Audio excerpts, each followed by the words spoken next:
Isang alam-alam para sa mga kawani ng God Andres Bonifacio Medical Center na pangunahan ang lingguhang patataas ng patawad para sa umagang ito. Magandang umaga sa lahat. Ang ating maikling programa ay pasisimula ng pag-aawit ng lumang hiniran sa pangunguna ng Gabet C. Coral. Kasunod nito ay ang maikling panalangin mula kay Binibining Teresita de Belen Garcia. Panunumpa ang katapatan ng patawad sa pangunguna ni Binibining Vanessa Andor. Nasusundan naman ng awit ng Manila na muling pangungunahan ng Gabet C. Coral. Panunumpa ang lingkod bayan sa pangunguna ni Binibining Lizelle Lopera. Panunumpa sa Bagong Pilipinas na pangungunahan ni Binibining Jerry's Marie Garcia. Pag-awit sa Bagong Pilipinas din sa pangunguna ng Gabet C. Coral. Pambungad na pananalita mula sa aming OIC Hospital Director at matatapos sa lingguhang mensahe mula sa ating punong lungsod.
Gawayan po ninyo ang aming mga pinuno sa pangunguna ng aming punong lungsod, Honorable Francisco Escomoreno M. Dumogoso, at puspusin kami ng malasakit, sipag at integridad.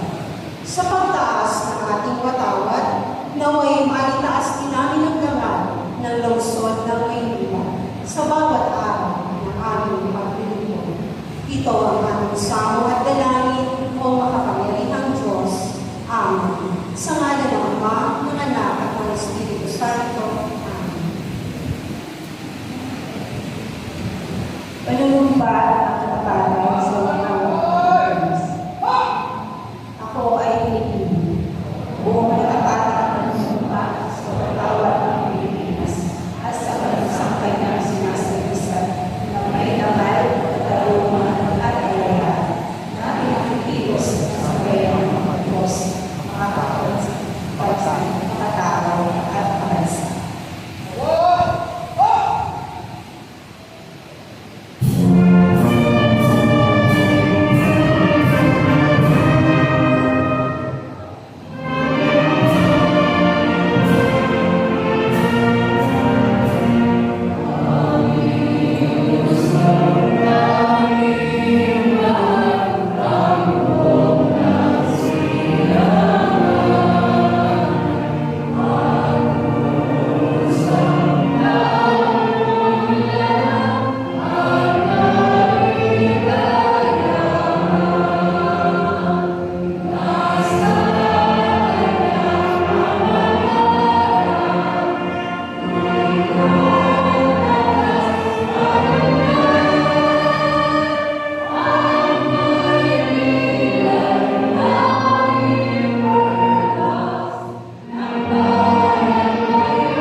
pag-asa at inspirasyon sa aking kapwa lingkod bayan.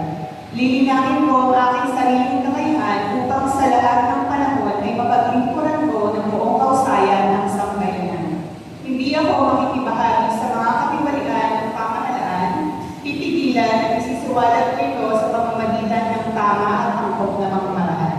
Isasabuhay ko ang isang lingkod bayang makajos, makatao, makakalikasan at makbansa. Tutugon ako sa mga hamon ng mga bagong panahon tungo sa adikaing matatag, maginhawa at panatag na buhay. Sa mga tungkulin at hangarin ito, kasihan nawa ako ng may kapal. Manatiling nakataas ang pamamagay para sa pagkakas sa bagong Pilipinas. Bilang Pilipino, buong pagmamalaki ko isa sa buhay ang bagong Pilipinas. Buhay sa aking dugo ang lahing dakila, mag-ibig at may damay. Palaging dadalhin sa puso, isip at diwa ang aking pagmamahal sa kulturang sa bayang sinilahan. Kaisa ng bawat mamamayan, iaalay ko ang aking talino at kasanayan sa pagpapaunlad ng aking bayan. Naglay ng galing ng naaayon sa mga pagdahidigang pamantay. Magiging instrumento ako sa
Mayor, Attorney Eduardo Wardy Quitos IV, Secretary to the Mayor, Mr. Manuel Sarca, mga kasama ng sanggunian ng Panlusod ng Maynila, mga sa lahat ng tanggapan ng lungsod at kaagapay nating ospital. Sa inyong lahat, magandang umaga.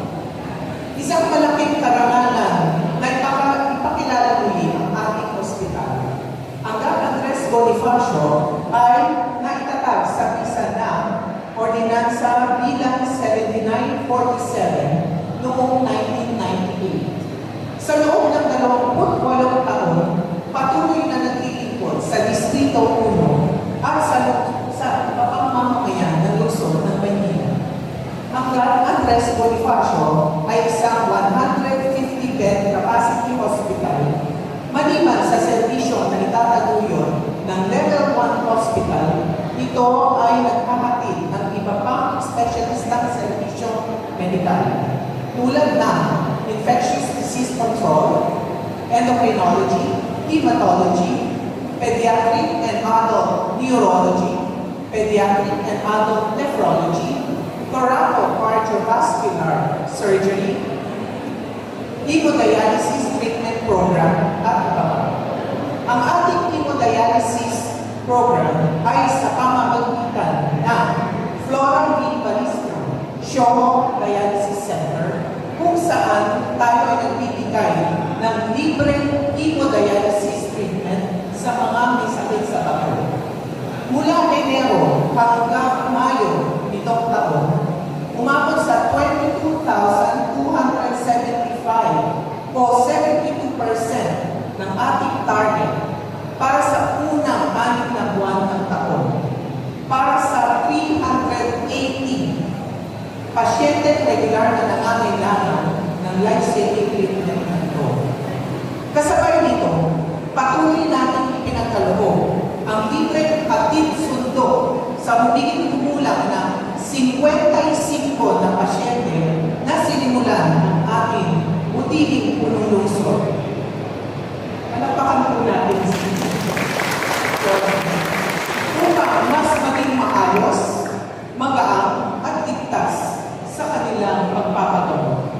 Bilang sandigan ng dekalidad, patuloy ang ating modernisasyon kabilang ang outpatient queuing system, PhilHealth on-site registration, electronic medical records, sa pamamagitan ng iHOPIS Plus na mandato ng Department of Health, email training, at iba't iba pang capacity training programs. Nakamit din natin ang makakalagang pagkilala mula sa Department of Health tulad ng Hall of Fame Award bilang Mother-Child Friendly Facility, Information Communication Technology Upgrade mula sa PhilHealth PCares Pro NCR Health Facility Choice Award sa ngalan ng Universal Healthcare Law, Infectious Unit Expansion, Manila Dialysis Center, Specialty Center Modernization, Community Medical Missions, at mula sa lungsod ng Maynila, Gold Standard of Recognition for PhilHealth Hospital Charge Revenue Collection. Sa kasalukuyan, nakapagtala po tayo ng 75 to 94% accomplishments sa iba't ibang sangay ng serbisyo sa ospital.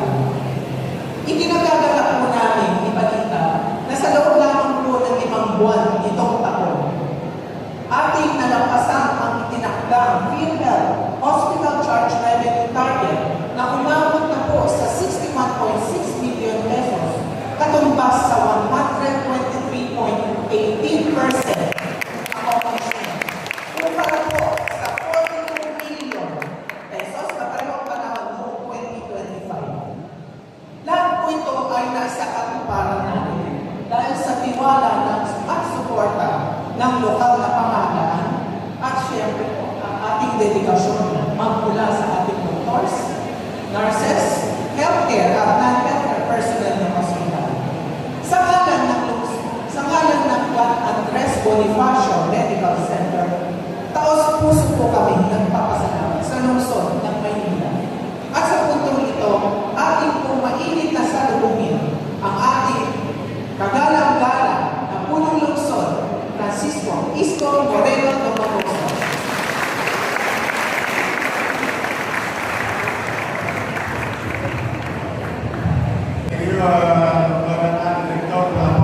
Direktor at sa buong mga kasama.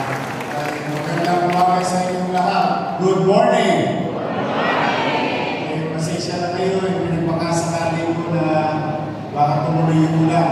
Dahil kanini, malakas na ulan, baka mapasakay, magkasakit kayo. Ayaw ko kayo magkakasakit. Kaya natin tayo medyo maalinsangan naman. Alam ko, magkakainit, ulan, sinaw ng lupa, baka lalo tayo magkakasakit. So that's why nandito tayo ngayon sa Bubuagan. But anyway, natutuwa ko sapagkat patuloy at unti-unti at hindi titigil ang inyong pamahalaan lungsod na pagbudihin, palakasin, at maging mainam na serbisyo ng ating mga medical facilities. That includes equipment and modernization of their spaces. Today, as we have committed with the people of Manila to shut down Hospital ng Manila Emergency Room for 1 week, which is today supposed to be. After May 24, I'm happy to share to you that in an hour or two, I will be visiting Hospital ng Manila to dedicate the newly rehabilitated Hospital ng Manila Emergency Room. It was done on time, as like what Sampalong, Hospital ng Sampalong. Total ngayon, ang host natin, Dr. Andres, baka naman kayo na sumunod. Never know. Basta kagmari, we wanted to keep our medical and non-medical frontliners in our health facility to have a conducive, healthy, working place. Adapting to existing new technologies, keep them safe and their patient. So, kaya po manatag kayo, health center, hospital, and other medical equipment which we just approved last month of the release of additional 200 billion pesos of different medical equipments that will be provided to our medical institution. So, sa mga taga-Maynila, patuloy tayong mamumuhunan, palakasin yung ating mga healthcare institution.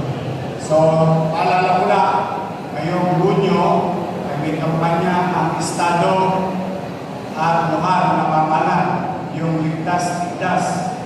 So, mangyari ba at may mga kilala kayo magtungo na sa mga ospital, katulad ng Gatandras Bonifacio, at sa health center natin para sa pagpapakuna ng ating mga bata sa lungsod ng Maynila.